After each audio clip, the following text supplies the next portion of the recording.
চীনের সাংহাইতে বিড়ালের জন্য ক্যাট আইল্যান্ড নামে নতুন এক অভয়ারণ্য গড়ে তোলা হয়েছে। আদুরে প্রাণীগুলোর সাথে সময় কাটাতে অনেকেই ছুটছেন সেখানে। নাদোষ নুদোষ এই বিড়ালগুলোর কোনোটা রোদ পোহাচ্ছে, কোনোটা খেলাধুলায় ব্যস্ত, আবার খাওয়া দাওয়ায় মনোযোগ দিয়েছে কয়েকটা। সাংহাইয়ের অদূরে 500-র বেশি বিড়াল নিয়ে গড়ে উঠেছে বিশাল এই অভয়ারণ্য। আমাদের প্রতিষ্ঠান রাস্তার বিড়ালগুলোকে তুলে এনে ভ্যাকসিন থেকে শুরু করে যথাযথ চিকিৎসা দিয়ে থাকে। এছাড়া অসুস্থ ও বয়স্ক বিড়ালদের আমরা আশ্রয় দেই।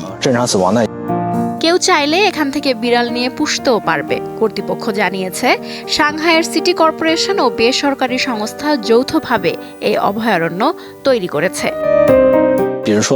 প্রতিদিন আমাদের এখানে 48 থেকে 60 কেজি খাবার প্রয়োজন হয়, যা বিভিন্ন দাতব্য সংস্থা থেকে আসে। তাছাড়াও আমরা এখানে ক্লিনিকের ব্যবস্থা রেখেছি। কেউ তার পোষা বিড়ালকে এখানে চিকিৎসার জন্য নিয়ে আসতে পারবে।